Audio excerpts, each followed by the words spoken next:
Christmas traditions have changed and disappeared over the last 100 years due to new technology and new ideas. And now traditions are so different that looking back at some of the old ones may seem unfamiliar and even shocking to you.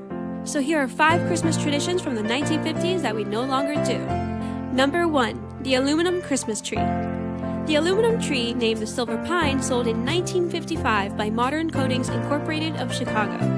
The Silver Pine became such a hit among households for its very modern and space-age appearance. These trees didn't need a string of lights, as the reflection of the tree itself would shift in a kaleidoscope of color that came with a floodlight and a rotating color wheel. It wasn't until the hit cartoon film A Charlie Brown Christmas, which premiered in 1965, killed off this trend with satire.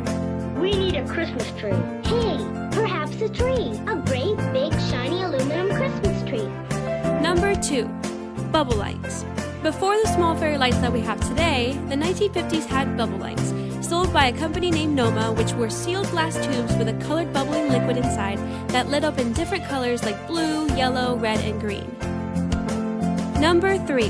The dreaded Jell-O everything.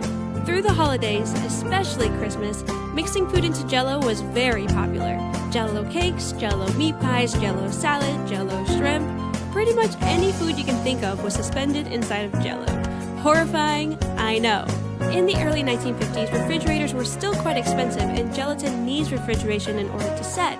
So, preparing a Jell-O dish was something of a status symbol that was often brought to or prepared for a holiday party. Number 4. Listening to the radio. Although TVs were around in the 1950s, most families still depended on the radio for entertainment. Through the holidays, families would gather around the tree and fireplace and listen to not only music, but also charming Christmas stories told by professional voice actors live on the radio. Let's take a listen to a recording I have of the Aldrich Family Christmas, which aired in 1952. The holiday season is always the wide-eyed time of the year for a typical teenage boy. But no matter how wide open his eyes are, he's almost certain to walk right smack into some assorted troubles, especially if he's like Henry Aldrich. The scene opens at the Aldrich breakfast table. The time is morning. Sam, did we send the Whitmores a card? The Whitmores? Who are the Whitmores? Don't you remember we met them on the train coming back from Chicago? You mean that trip we took way back in 1946? Yes. And they're still sending us cards? Every Christmas. Naturally, we ought to send them one. Henry, are you going to Nancy Adams' party tonight? What's that, Mary? The party tonight. Are you going? Well, I'll tell you, Mary. Henry, Nancy isn't giving a party on Christmas Eve, is she? Well, in a way, she's giving it on Christmas Eve. What do you mean, in a way she is? Well, Father, I hope you don't think I'm going to walk out on my whole family tonight. You don't have to worry about that. You mean you're not going, Henry? Mary, do you have to pin your own brother down like that? I'm just going for a little while. Number 5. Christmas cards. Now, we definitely still use Christmas cards to this day, but not in the same way. Nowadays, we use it to simply wish someone a happy holiday and often stick the card in a gift.